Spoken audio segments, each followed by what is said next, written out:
Class سال اول، subject Urdu, حصہ نثر، اپنی مدد آپ، جس کے مصنف ہیں سر سید خان۔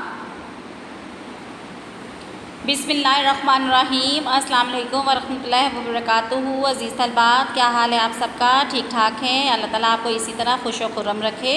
اور دائمی خوشیاں نصیب فرمائے۔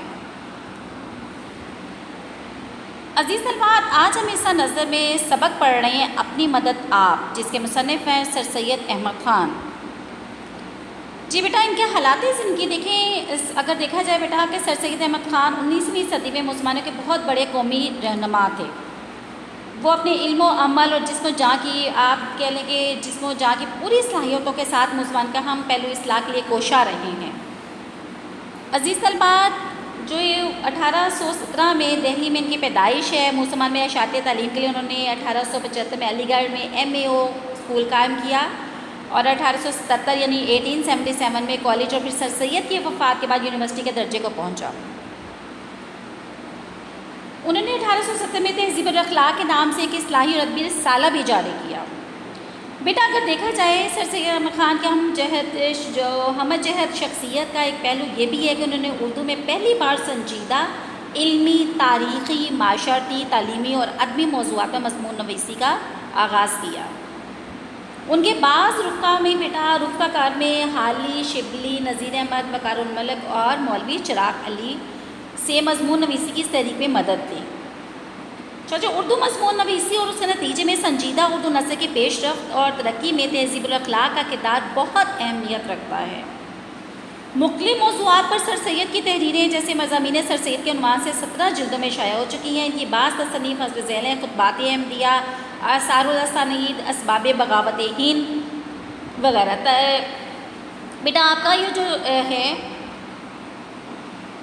یہ مکمل طور پہ بیٹا ان کی پیدائش ہے 17 اکتوبر 1877، پھر وفات ہے، پھر شہیدیت ہے بیٹا، مادری علمی جو ہے وہ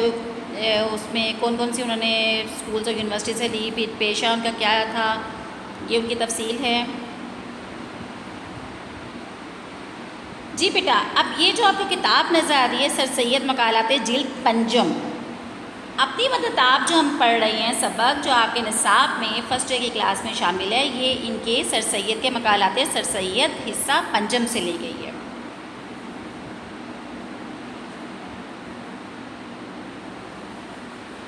جی عزیز طلبات، آپ دیکھیں ہمارا سبق جو ہے اپنی مدد آپ، جس کے مصنف سر سید احمد خان ہے بیٹا۔ اب دیکھیں اس کا نام ہی کیا ہے، اپنی مدد آپ۔ دیکھیں بیٹا، اگر ہم اس پورے سبق کا نچوڑ نکالیں کہ اس میں سر سید کیا کہنا چاہ رہے ہیں کہ دنیا میں عزت اور سربلندی اور اسی قوم کو ملتی ہے جو اپنی قوت بازو پر بھروسہ کرتے ہیں۔ اپنی دنیا آپ پیدا کر، اقبال کا ہے نا، اپنی دنیا آپ پیدا کر اگر زندوں میں ہے، اصول پر کاربند ہوتی ہے۔ خدا بھی اپنی مدد آپ کرنے والوں کو ہی پسند کرتا ہے یا ان کی مدد کرتا ہے۔ افراد ہوں یا اقوام، دوسروں کے دست نگر ہونے والے عزت نفس، غیرت، حمیت اور آزادی سے محروم ہو جاتے ہیں۔ جی عزیز طلبات، اگر ہم دیکھیں اب یہاں پہ جو پہلے پیراگراف میں آپ سے بات ہو رہی ہے، دیکھیں آغاز ہی کس سے ہو رہا ہے؟ خدا ان کی مدد کرتا ہے جو آپ اپنی مدد کرتے ہیں۔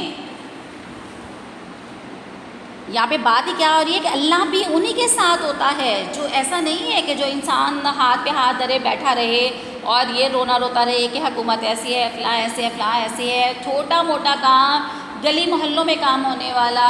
شہروں کے حساب سے، تو وہ اس پہ بیٹھا رہے اور اس پہ کام نہ کرے اور کہے کہ کام ہو جائے، تو ایسا کبھی بھی نہیں ہوتا۔ انسان دیکھیں، انسان کے قرآن میں اللہ تعالیٰ نے کیا فرمایا ہے؟ انسان کے لیے وہی کچھ ہے جس کے لیے وہ کوشش کرتا ہے۔ انسان کے لیے وہی کچھ ہے جس کے لیے وہ کوشش کرتا ہے۔ تو جب وہ کوشش ہی نہیں کرے گا تو اسے حاصل کیا ہوگا؟ دیکھیں یہ کہتے ہیں کہ یہ ایک نہایت عمدہ اور آزمودہ مقولہ ہے۔ یہاں پہ کیا وہ بات کر رہے ہیں؟ نہایت آزمودہ کا مطلب بیٹا آزمایا ہوا، مقولہ کا مطلب کیا ہوتا ہے؟ کہاوت۔ اس چھوٹے سی فکر میں انسانوں کا اور قوموں کا اور نسلوں کا تجربہ بیٹا جمع ہے۔ ایک شخص جو ہے اپنی مدد آپ کرنے کا جوش اس کی سچی ترقی کی بنیاد ہے، اور جبکہ یہ جوش بہت سی شخصوں پر پایا جائے تو وہ کیا بن جاتا ہے؟ جی قومی ترقی بن جاتا ہے، قومی طاقت بن جاتا ہے، قومی مضبوطی کی جڑ بن جاتا ہے۔ دیکھیں ایک انسان جب کام کرتا ہے نا تو کیا ہوگا، جیسے دیکھیں اگر آپ ایک انسان کام کر رہا ہے، اس کو 6 گھنٹے لگے گا یا 3 گھنٹے کام کرنے میں، اگر اسی کے ساتھ 2 یا 3 یا 4 ایک گروپ بن جائے گا تو وہ کام آسانی کے ساتھ ہو جائے گا، اس میں سب کا مکمل ان کی طاقت بھی صرف ہوگی، ان کی آپ ذہن کے لحاظ سے اس جس طرح سے وہ پلان کریں گے، منصوبہ بندی کریں گے، اور پھر جب وہ مل کر وہ کام کریں گے تو جیسے اوپر مصنف نے بھی کہا ہے کہ ایک نہیں، جب آپ وہ قوم کیا ہو جاتی ہے، جب زیادہ لوگ مل کر کام کرتے ہیں تو وہ قوم جو ہے وہ کیا بن جاتی ہے، قومی ترقی بن جاتی ہے، قومی طاقت بن جاتی ہے، اور پھر قومی مضبوطی کی جڑ بن جاتی ہے، پھر اسے کیا ہو جاتا ہے، اور قوم مستحکم ہو جاتی ہے۔ جبکہ کسی شخص کے لیے یا کسی گروہ کے لیے کوئی دوسرا کچھ کرتا ہے تو شخص میں سے یا کسی گروہ میں سے جو جوش اپنی مدد آپ کرنے کا کم ہو جاتا ہے اور ضرورت اپنی مدد آپ کرنے کی اس کے دل سے مٹتی جاتی ہے، اور اس کے ساتھ غیرت جو ایک نہایت عمدہ قوت انسانی ہے، اس کے ساتھ عزت جو اصلی چمک انسان کی ہے، از خود جاتی رہتی ہے۔ اب یہاں پہ وہ کیا حوالہ دے رہے ہیں، ایک انسان کو کیا کرتا ہے جس کا جو کہ وہ کام نہیں کرتا اور اس کی کوئی نہ کوئی مدد کر دیتا ہے، کوئی اس سے کام کر دیتا ہے، تو وہ اس میں سے کیا ہوتا ہے، آہستہ آہستہ آہستہ آہستہ اس میں ہر چیز جو اس کی عزت نفس، اس کی غیرت، اس کی اہمیت، ہر چیز اس سے ختم ہو جاتی ہے اور وہ سہل پسند ہو جاتا ہے، محنت کرنا چھوڑ دیتا ہے۔ یہاں پہ بیٹا دوسرے پیراگراف میں کیا بات ہو رہی ہے کہ یہ نیچر کا قاعدہ ہے کہ جیسا مجموعہ قوم کی چال چلن کا ہوتا ہے، یقیناً اس کے موافق اس کے قانون اور اسی کے مناسب حال گورنمنٹ ہوتی ہے۔ جس طرح کہ پانی خود اپنی پنسال میں آ جاتا ہے، اس طرح عمدہ رعایا پر عمدہ حکومت ہوتی ہے، اور جاہل و خراب کس پہ، رعایا پر، تربیت یافتہ رعایا پر وہی ہی اکھڑ حکومت کرنی پڑتی ہے۔ کہتے ہیں یہاں پہ ایک بات وہ کر رہے ہیں، دیکھیں یہاں پہ وہ کیا بات کر رہے ہیں آپ سے کہ دیکھیں جاہل کون سے، کہتے ہیں عمدہ رعایا پر عمدہ حکومت ہوتی ہے، اور جاہل و خراب نا تربیت یافتہ رعایا پر ویسی ہی اکھڑ حکومت ہوتی ہے۔ تو اس کا مطلب کیا ہوا، جیسی قوم ویسی حکومت۔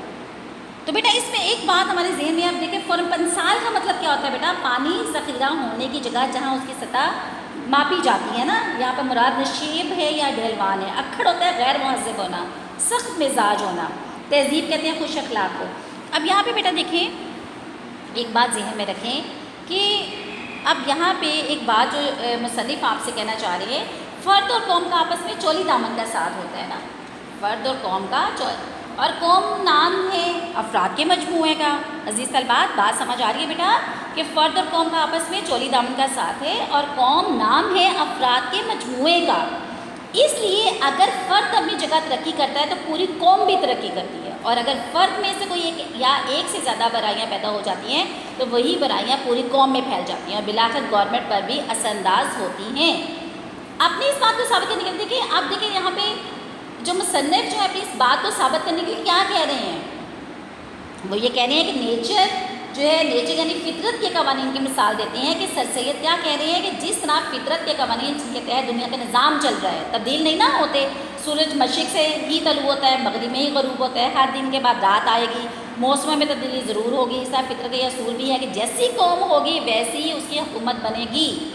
جو کہ دار قوم کا ہوگا اس کے مطابق مناسب حال جو ہے حکومت اور حکومتی قوانین بنیں گے۔ مثال کے طور پر اگر کسی حکومت میں قوم یا معاشی میں جھوٹ یا فریب کا نام و نشان نہیں بلکہ ہر شخص سے سچائی اور دیانتداری کا اصول پر کاربند ہے، تو اس حالات میں حکومت کیا ہوگی، ان حالات میں حکومت کو جھوٹ یا فریب کے بارے میں قوانین وضع کرنے کی قطعاً ضرورت پیش نہیں آئے گی، اور ظاہر ہے اس صورت میں حکومتی اہلکاروں میں بھی جھوٹ اور فریب کا چال چلن بالکل نہیں ہوگا۔ اور اگر اس کے برعکس یہ برائیاں معاشی میں عام ہو جائیں تو کیا لامحالہ طور پر حکومت کو ان کے خلاف قوانین بنانے پڑیں گے اور حکومتی کارندے بھی ان برائیوں سے محفوظ نہیں رہیں گے۔ عزیز طلبات ایک مفکر کا قول ہے، اقوام کی قسمت اس کے افراد کے کردار پر مبنی ہوتی ہے۔ سر سید یہاں پہ ایک اور دلیل کے ذریعے اپنی بات کو واضح کرتے ہیں کہ جس طرح پانی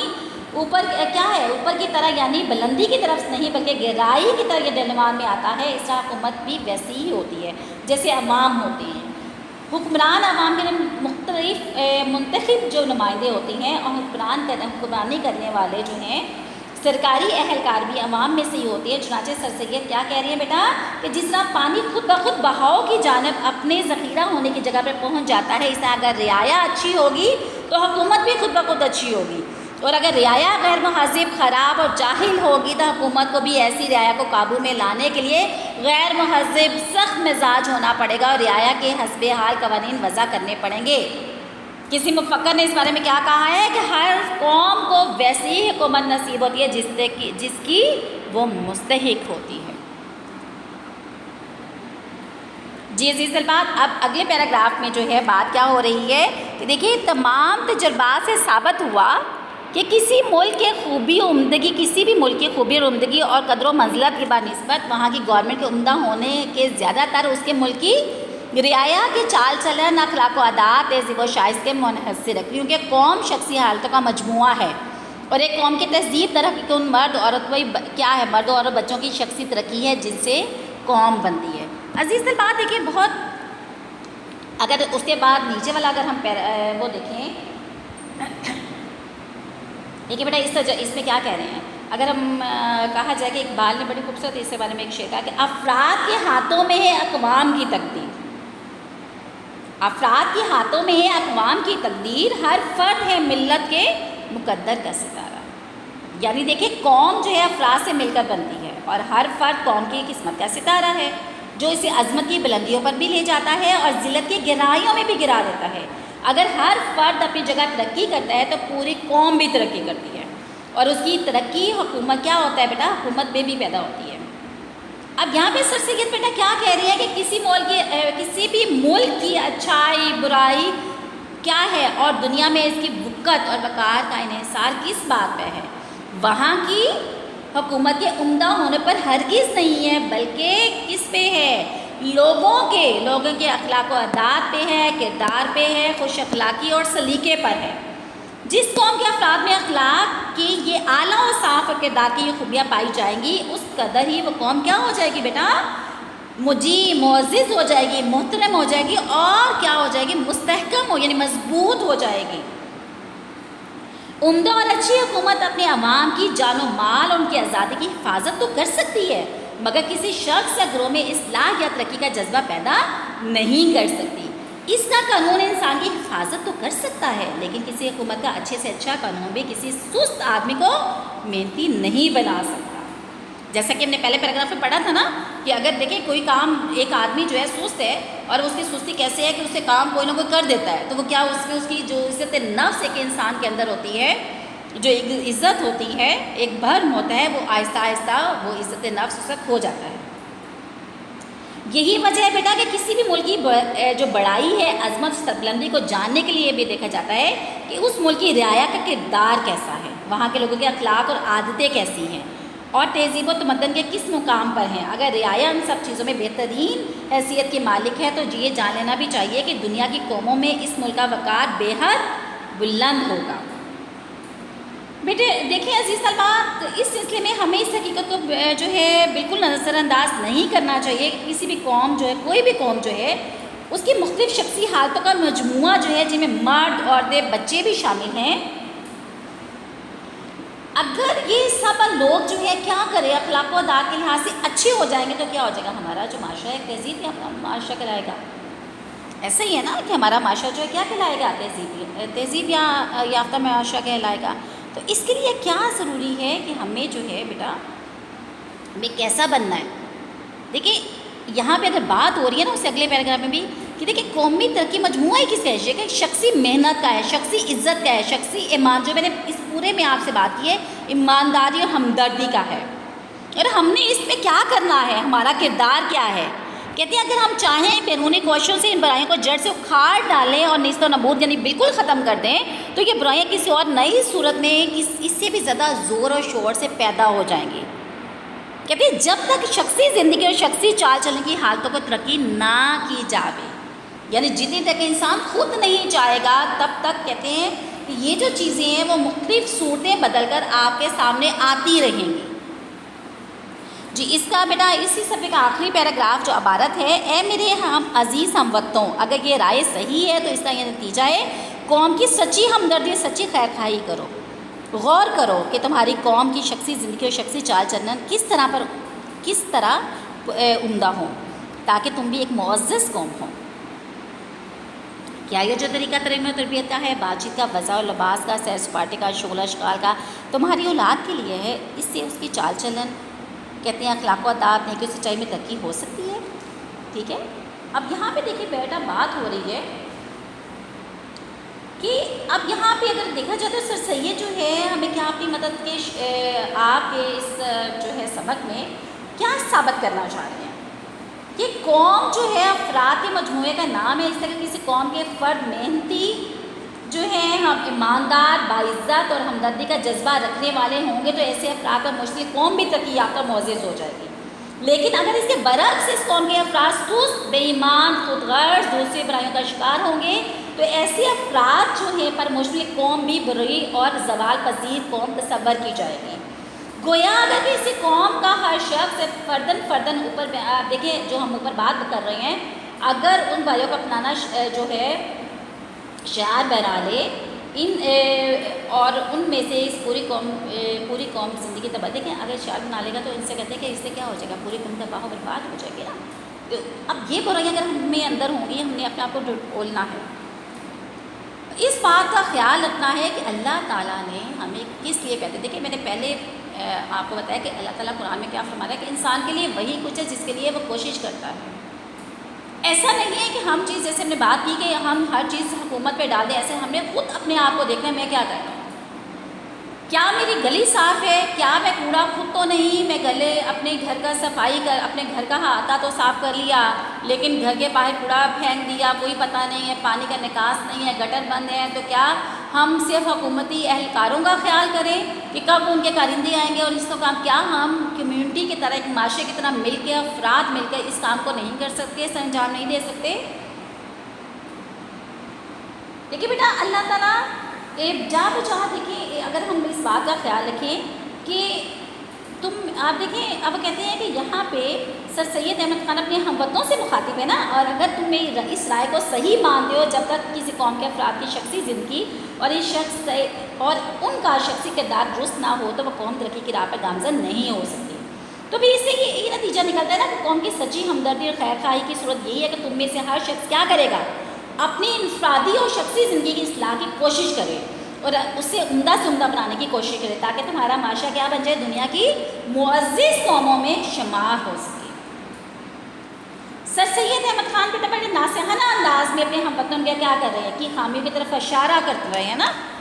اب وہ کہتے ہیں کہ اپنے بچوں کی جس انداز میں تربیت کر رہے ہو, انہوں نے جس قسم کا انداز گفتگو بنا رکھا ہے, انہیں جس طرح کی لباس پہنا ہوا ہے, جو ان کی چال ڈال ہے, جس طرح کے ان کے مشاغل ہیں, اس سے کیا ان کے ذاتی کردار کی, اخلاق و عادات کی, اور جو ہم ان میں ایک تربیت دینا چاہ رہے ہیں نیکی اور سچائی کی, کیا اب تم ان سے امکان کرتے ہو کہ کیا وہ ایسا بن رہے ہیں؟ اس کا کیا جواب ہوگا؟ ہرگز ایسا نہیں ہے, ہم ایسا نہیں کر رہے. چنانچہ کس بات کی بیٹا ضرورت ہے کہ ہم ایسا وتیرہ اختیار کریں, ایسا طریقہ اختیار کریں جس سے ہماری نسل کی تربیت ہو سکے, تاکہ ان کا انداز گفتگو کیا بنے بیٹا, جو آپ کے پیراگراف میں عمدہ ہو, شائستگی کے ساتھ وہ بات کریں, مہذب انداز زندگی اختیار کریں, قرآن و سنت کے مطابق زندگی گزاریں, وقت کا ضیاع نہ کریں, وقت کی اہمیت کو سمجھیں اور زمانے کی روش کے مطابق چلیں. گویا ہماری شخصی زندگی بہتر ہونا جو ہے کیا ہو, تاکہ ہماری شخصی زندگی جو ہے بہتر ہو, تاکہ ہماری قوم بھی ترقی کی طرف گامزن ہو.